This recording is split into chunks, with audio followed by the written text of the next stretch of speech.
ñaata nga war a am si koppar pour entreprendre pour mën a sanc sa yëfu bopp. si njëlbeen am na ñi leen naan bindal sa business plan dem déposer banque ndax ñu financer la j'espère que bu ñu lay financer doo bay jaaw. am na suñu ay contacts yu ñu woo ñenn ñi banque la ñuy liggéey ñenn ñi dañuy liggéey ak ñoom dañ leen laaj est-ce que ça arrive que banque finance ay entrepreneurs ñu ne ñu waaw mais très rarement 1% voire même 0,5% des entrepreneurs rek ñoo am chance boobu te suñu leen di financer dañ leen di laaj ay garantie de valeur comme ay terrain ay kër. pour ma part li ñu lay conseil mooy si njëlbeen commencer ak say fonds propres bul dem banque di leb la ji benn am na risque parce que sa activité boobu noonu leeru leen dina dox ñaareel bi mooy di nga xam sa vraie valeur entreprise ñetteel bi mooy investisseurs yi bu ñu gisee ni sa activité mu ngi dox ñoom ñooy ñëw. kii moom Facebook Mark Zuckerberg bi muy soog a commencé ñoo nañ proposé ko $1 million pour jënd The Facebook jamono yooyu noonu The Facebook la tuddoon mais est-ce que tax na mu jaay ko jaayu ko parce que dafa xam valeur entreprise am parce que daf si daj coono te xamoon ni ko entreprise am nar a jural ëllëg tey jii Facebook bokk na si entreprise yu gën a mag au monde côté en bourse. ok d'accord naa ni am na yenn projet yi mel ni affaire robotique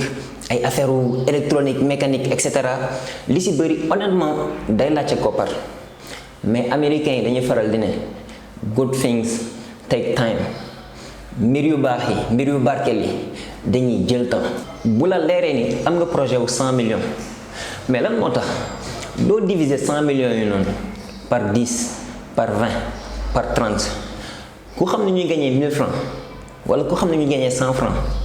mais 100 francs yi noonu lay jël multiplier par 10 mu jox ko 1000 francs ku xam ne ñuy gagner 1000 francs bu multiplier alal ji dina dem ba am 1 million.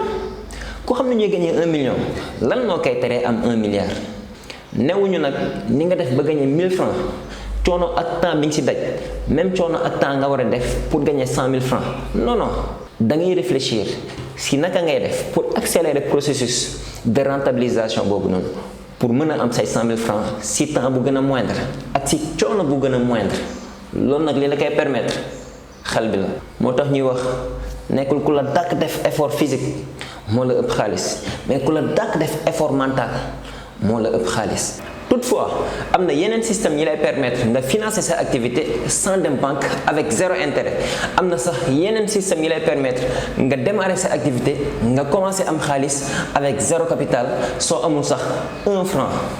système yooyu yëpp incha allah si vidéo yi di ñëw dinañ la ko partager donc abonné wul pour bañ a rater vidéo bi su dente ni vidéo yi ñuy def nii yaakaar nga am na ñu mu war a mën a intéressé kon partager leen vidéo bi ndax ñoom it ñu mën a bokk si aventure bi.